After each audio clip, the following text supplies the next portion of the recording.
Class is in session, muscle children. My name is Justin Gosselin. I'm a strength and conditioning specialist and founder of GymSpot, the world's best gym locator. This video is going to be the first in a playlist called Fitness from First Principles. And this video series is basically going to serve as an annotated audiobook of a text I published in 2018 by the same name. Basically, I'm going to be reading a paragraph or two at a time and talking about my thoughts about why I wrote what I wrote and why I think it matters.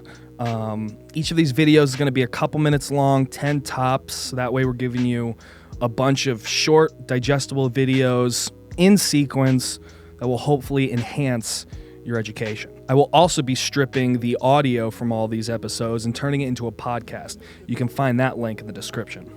I can honestly say that I think this is the best practical overview of sport physiology you're going to get without signing up for a college class. And not only that, but this resource truly gives you context, and it gives you the tools to understand any videos or articles you might consume in the future. But before we get started, one thing I want to talk about, something I'm extremely proud of, is how this book is structured. Listen, there are tons of awesome books and videos produced by, evidence-based professionals, but there really isn't anything out there that combines the pedagogical or, kind of teaching approach of a textbook with the question and answer style format of most, consumer resources. The title, Fitness from First Principles, is a play on words from a problem-solving framework in physics called reasoning from first principles. In not so many words, it means that when you have a problem that needs solving, start with what you absolutely know to be true, the way you know 2 + 2 = 4, and then reason on up from there. So in math or physics, that might mean starting with a couple of very basic equations and moving variables around until you actually derive the equation that you need. And in sport physiology, we can do the same thing. We have a pretty good understanding about how the body actually responds to stress. Those are the principles and concepts that I talk about in this book, and I actually teach you how to apply them in many different situations. What I really think I nailed in this book is using the quote-unquote basic equations in sport physiology to quite literally answer the logical sequence of questions a person should be asking themselves as they are approaching exercise. Chapter 2 is called What Are My Goals? And here I give you frameworks for thinking about weight loss, muscle gain, strength gain, and improving your cardio. Chapter 3 is called What Exercises Should I Do?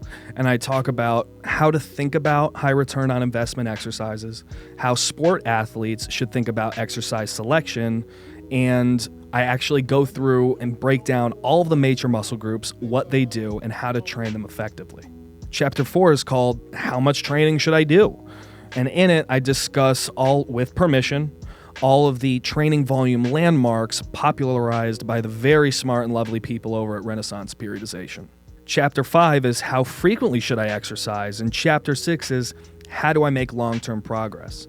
I talk about the relevant principles involved and how they actually apply to you when you're trying to make decisions in the gym. In Chapter 7, we tie it all together. We combine everything that you've learned, and I walk you through how to write training programs for training once a week, twice a week, all the way up to 6 times a week. I also talk about my thought process when I'm making all of those choices. It's more like an open dialogue than anything else. And the last chapter is a brief essay on what it really even means to be healthy.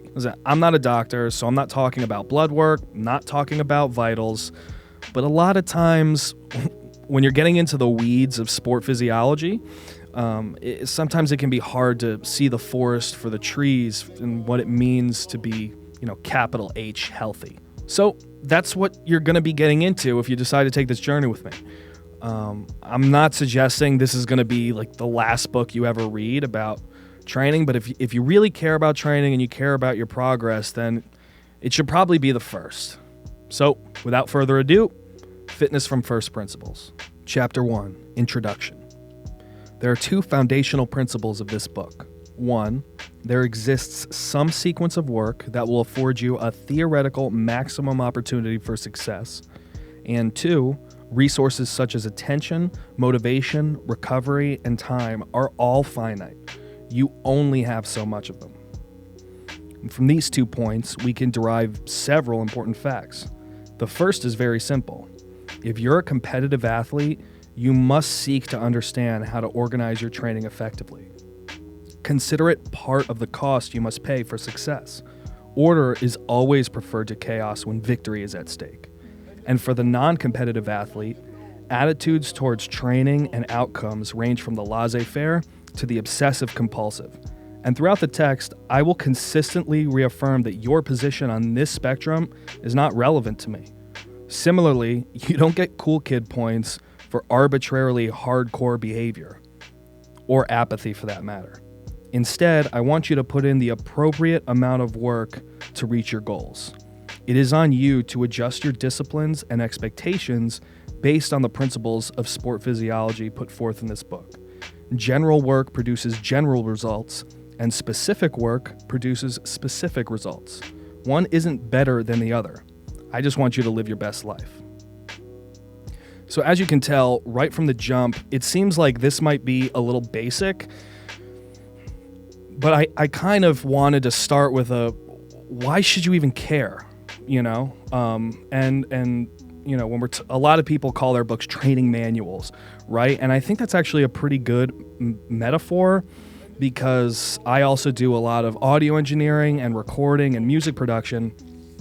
And if you buy a $700 piece of equipment, you know, you use it for the function that you bought it, but it's also got loads of other functionality that are really, really awesome that you didn't think of. And if you just put a down payment on your education of the device and read the damn manual, you'd actually get your money's worth. But you're getting, you know, maybe $100 or $200 worth of value out of a $1,000 box, you know? So while it might take more time up front to do, it is going to save you a boatload of time. You know, especially with the YouTube game, learning your software, you know, learning is an investment that pays off over time.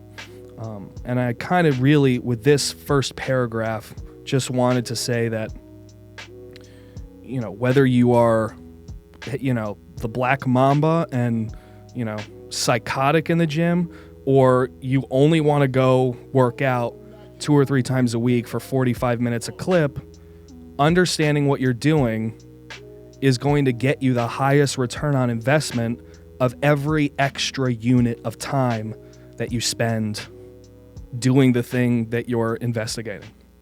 And it's super, super important. And as you learn and you kind of get that positive feedback feeling of getting more educated on a subject, it might become more, you know, exercise or training might become more than a means to an end. And in my experience, falling in love with exercise and training can be one of the most positive experiences of a person's life. Of course, you know, you can always have too much of a good thing and it can go the other way. But, you know, with this first paragraph, I really just wanted to get the point home that we only have so much time. You know, there's a lot of things in fitness that are a zero-sum game. So being as efficient with your energy as possible is very important. If you need to find a place to train, go to gymspot.fit. Tell us where you are, what you're looking for, and we'll take care of the rest. GymSpot, the world's best gym locator.